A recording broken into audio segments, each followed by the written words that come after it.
Hello friend, मेरा नाम मुस्कान अग्रवाल और आज का हमारा टॉपिक है विषाणु और जीवाणु में अंतर। आइए देखते हैं विषाणु और जीवाणु में क्या अंतर है।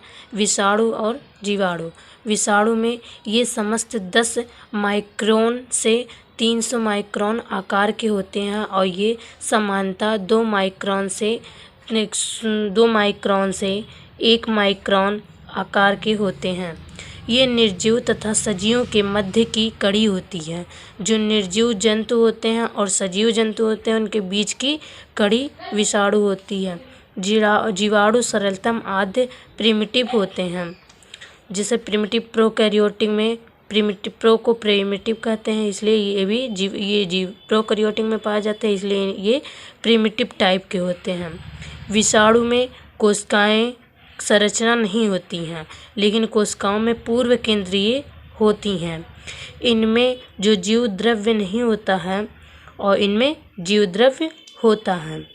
इनमें डीएनए या आरएनए होता है और इनमें डीएनए या आरएनए दोनों होता है। एक बार फिर से बता देते हैं, ये सामान्यतः 10 माइक्रोन से 300 माइक्रोन आकार के होते हैं और जीवाणु एक सामान्यतः 2 माइक्रोन से 1 माइक्रोन आकार के होते हैं।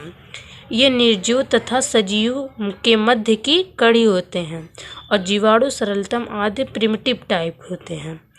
विषाणु में कोशिकीय संरचना नहीं होती है, लेकिन जीवाणु में कोशिकीय पूर्व केंद्रीय होती हैं। इनमें जीवद्रव्य नहीं होता है, लेकिन जीवाणुओं में जीवद्रव्य होता है। विषाणु में डीएनए या आरएनए नहीं होता है। डीएनए या आरएनए होता है, लेकिन जीवाणुओं में डीएनए या आरएनए दोनों होते हैं। आइए देखते हैं अब हम टाइफाइड रोग। टाइफाइड रोग किसे कहते हैं? यह रोग सैल्मोनेला टाइफाई नामक जीवाणु द्वारा उत्पन्न होता है। सैल्मोनेला टाइफाई एक कीटाणु होता है जिसके द्वारा टाइफाइड उत्पन्न होता है। इस जीवाणु का प्रभाव आंत पर पड़ता है। इस टाइफाइड के जो जीवाणु होते हैं उसका सीधा प्रभाव आंत पे पड़ता है, जिसके कारण रोगी को तेज ज्वर आता है। मतलब उसे बुखार उसका शरीर का तापमान ज़्यादा हो जाता, तेज होता है, जो 2 से 3 सप्ताह तक रहता है। इसे आंत ज्वर भी कहते हैं। आइए देखते हैं अब निमोनिया रोग। इसके जीवाणु को बैसिलस निमोनिया कहते हैं। इस रोग में ज्वर के साथ साथ छाती में दर्द होता है और यह फेफड़ों की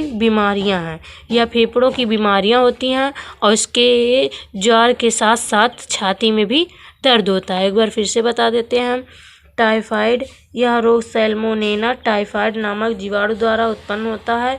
इस जीवाणु का प्रभाव आंत पर पड़ता है, जिसके कारण रोगी को तेज ज्वर आता है, जो 2 से 3 सप्ताह तक रहता है। इसे आंत ज्वर कहते हैं।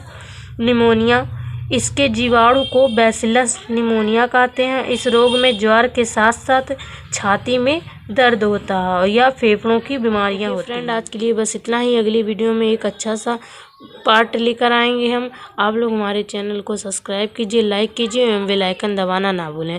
Thank you.